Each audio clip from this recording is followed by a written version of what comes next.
السلام علیکم ورحمۃ اللہ وبرکاتہ۔ امید ہے سب سامعین خیریت کے ساتھ ہوں گے۔ میں وائس آف فیری کے ساتھ فیری بھٹی آج آپ کے لیے بہت ہی انٹرسٹنگ سٹوری لے کر آئی ہوں حجاز بن یوسف کے حوالے سے۔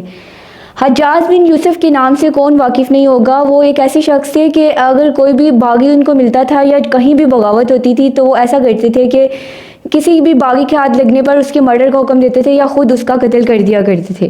یعنی کہ وہ بہت سخت قسم کے انسان تھے، یہاں تک کہ ایک جگہ پہ جمعہ پڑھایا جاتا تھا تو وہاں پر جب کوئی عالم جمعہ کی خطبہ دے رہا ہوتا تھا تو لوگ اس کو پتھر مارنا شروع کر دیتے تھے۔ انہوں نے کیا کیا، ایک دفعہ وہ خود وہاں پر چلے گئے اور اپنی فوج کو حکم دے دیا کہ وہ سائڈس پہ کھڑے ہو جائیں، یعنی کہ سول ڈریس کے اندر، لوگوں کو پتہ نہ چلے کہ یہ اس کی آرمی ہے۔ اور جب لوگوں نے پتھر مارنا شروع کیا تو انہوں نے وہاں کے گیٹ بند کروا دیا اور وہاں پر جتنے لوگ تھے سب کو قتل کر دیا۔ آج ہم حجاز بن یوسف کا ایک اور واقعہ لے کر آئے ہیں اور یہ بڑا ہی مزے کا واقعہ ہے، اور اس میں سب سے بڑی بات یہ ہے کہ وعدہ خلافی نہیں کی ایک شخص نے، اور یہاں تک کہ اس کی جان کو بھی خطرہ تھا۔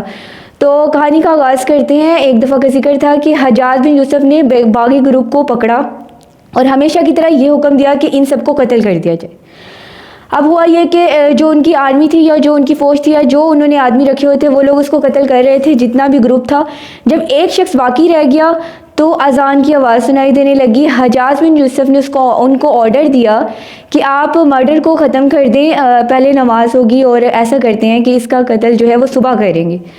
اور اس کے بعد اپنے ایک خاص سپہ سالار قتیبہ بن مسلم کو بلایا اور ان کو یہ کہا کہ جو شخص باقی بچہ ہے اس کو آپ اپنے ساتھ لے جائیں، صبح آپ نے اس کو پیش کرنا ہے تاکہ ہم اس کو مار سکیں۔ تو حجاز بن یوسف نے قتیبہ بن مسلم کے حوالے وہ شخص کیا۔ وہ شخص ایک بدو شخص تھا۔ جب قتیبہ بن مسلم اس شخص کو ساتھ لے کر جا رہے تھے تو راستے میں اس شخص نے کہا کہ اے اللہ کے بندے، میں نے کچھ قرض ادا کرنے ہیں، لوگوں کے کچھ قرض میرے اوپر واجب ہیں، کچھ لوگوں کے حق ادا کرنی ہے، اگر آپ مجھے اجازت دیں تو میں اللہ کو گواہ بنا کر کہتا ہوں کہ میں صبح آپ کے پاس واپس آ جاؤں گا۔ قتیبہ بن مسلم کہتے ہیں کہ میں ہلکا سے مسکرایا کہ ایسا کیسے ہو سکتا ہے، مطلب یہ کس طرح کی باتیں کر رہا ہے۔ تو اس شخص نے دوبارہ سے منت سماجت کی 3-4 دفعہ۔ جب اس نے بار بار یہ منت کی تو قتیبہ بن مسلم کہتے ہیں کہ میرا دل نرم پڑ گیا، میں نے سوچا کہ کوئی بات نہیں، جانے دیتا ہوں، یہ شخص اللہ کو گواہ بنا رہا ہے، اس سے کیا فرق پڑتا ہے۔ تو انہوں نے کہا ٹھیک ہے آپ چلے جاؤ۔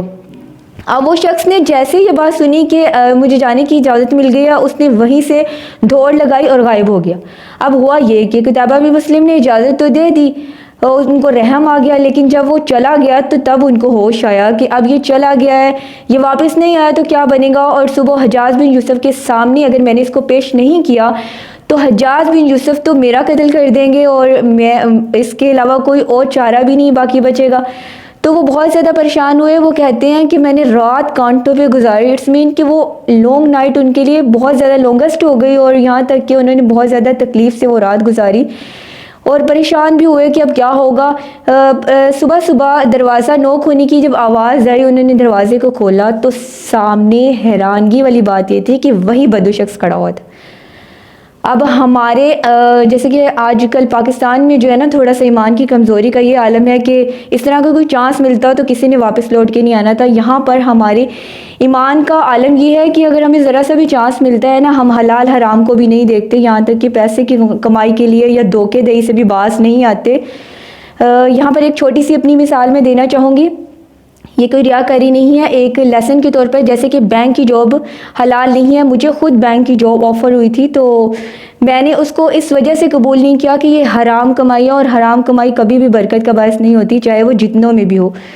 تو یہ بات میں اس لیے بتا رہی ہوں کہ جہاں پہ پیسہ ہوتا ہے نا وہاں پہ ایمان کا امتحان ہوتا ہے کہ انسان پیسے کے معاملے میں کتنا بکتا ہے۔ وہاں پر آپ نے اپنے آپ کو ثابت قدم رکھ کر یہ بتانا ہوتا ہے کہ اللہ تعالیٰ ہی رازق ہے اور رزق اللہ کی طرف سے آتا ہی آتا ہے۔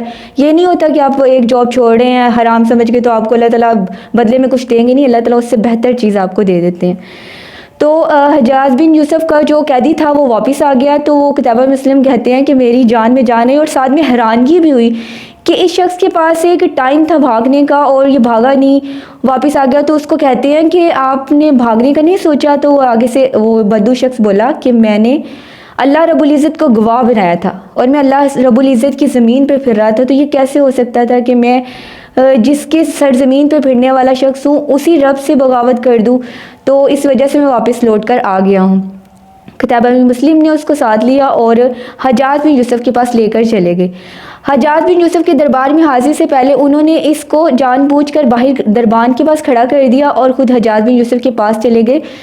حجاج بن یوسف نے آگے سے یہ پوچھا کہ کتابہ بن مسلم، ہمارا قیدی کہاں ہے، آپ اکیلے کیوں آ رہے ہو؟ اب ان کو تو یہ لگا کہ شاید قیدی چھوڑ آئے ہے یا بھول آئے یا بھاگ گیا ہے، اس طرح کو خیال ان کے مائنڈ میں آیا ہوگا۔ تو انہوں نے آگے سے یہ کہا کہ نہیں نہیں حجاج بن یوسف، ہمارا جو قیدی ہے، جو آپ کا قیدی ہے، وہ محفوظ ہے اور دربان کے پاس ہے۔ اس کے بعد انہوں نے سارے کا سارا واقعہ ان کو حجاج بن یوسف کو سنایا کہ رات کو میرے ساتھ اس طرح سے ہوا ہے۔ حجاج بن یوسف نے دربان کو حکم دیا کہ اس قیدی کو پیش کیا جائے۔ اب اس قیدی کو پیش کیا گیا۔ جب اس قیدی کو پیش کیا گیا تو حجاج بن یوسف نے اس کا بغور جائزہ لیا، سر سے پاؤں تک اس کا طاہرانہ جائزہ لیا اور اس کے بعد کہا کہ میں اس کو آزاد کرتا ہوں اور کتابہ بن مسلم میں آپ کو اسے سونپتا ہوں، آپ اس کو لے جائیں اور جو آپ کا دل چاہے آپ کریں، یعنی کہ آزاد کرنا چاہ رہے ہیں تو آزاد کر دیں، اپنے پاس رکھنا چاہ رہے ہیں تو اپنے پاس رکھ لیں۔ کتابہ بن مسلم کہتی ہیں کہ میں اس کو لے کے جب چلا تو راستے میں میں نے اس کو کہا کہ آپ آزاد ہو، آپ جہاں چاہو آپ جا سکتے ہو۔ اس شخص نے آسمان کی طرف سر اٹھایا اور اٹھا کر کہا، اللہ تیری تعریف ہے، اللہ ساری تعریفات تیری ہیں، تیرا شکر ہے۔ اور اس کے بعد وہ شخص جو تھا وہ بھاگ گیا۔ اب کتابہ جو تھے وہ دوبارہ سے سرپرائزڈ ہو گئے کہ یہ کیا بات ہوئی، یہ بڑا اوڈ قسم کا، بڑا عجیب قسم کا شخص ہے کہ اس نے تھینکس بھی نہیں بولا، کچھ بولا بھی نہیں اور آرام سے بھاگ گیا۔ تو تھوڑا سا کنفیوزڈ ہوئے، اس کے بعد وہ اپنے گھر کو چلے گئے۔ نیکسٹ ایسا ہوا کہ وہ شخص واپس آیا اور واپس آ کر کتابہ مسلم سے دوبارہ ملا اور ان کو کہنے لگا کہ کل جب میں آپ کے پاس سے گیا تھا تو اس وقت میں اللہ رب العزت کا شکر ادا کر رہا تھا کہ اللہ تعالیٰ نے مجھ کو آزادی دی اور مجھے زندگی بخشی، تو اس وقت میں نے آپ کا شکریہ ادا نہیں کیا، اگرچہ یہ آپ کا حق تھا اور آپ کو تھوڑا سا عجیب بھی لگا ہوگا کہ میں نے آپ کو تھینکس بھی نہیں بولا اور آپ کو کچھ کہے بغیر ہی چلا گیا، تو اس کی وجہ یہ تھی کہ میں اللہ رب العزت کا شکر ادا کرتے ہوئے پسند نہیں کر رہا تھا کہ اللہ تعالیٰ کے برابر کسی کا شکر ادا کروں، تو آج کے دن میں آپ کا شکریہ ادا کرنے کے لیے آیا ہوں۔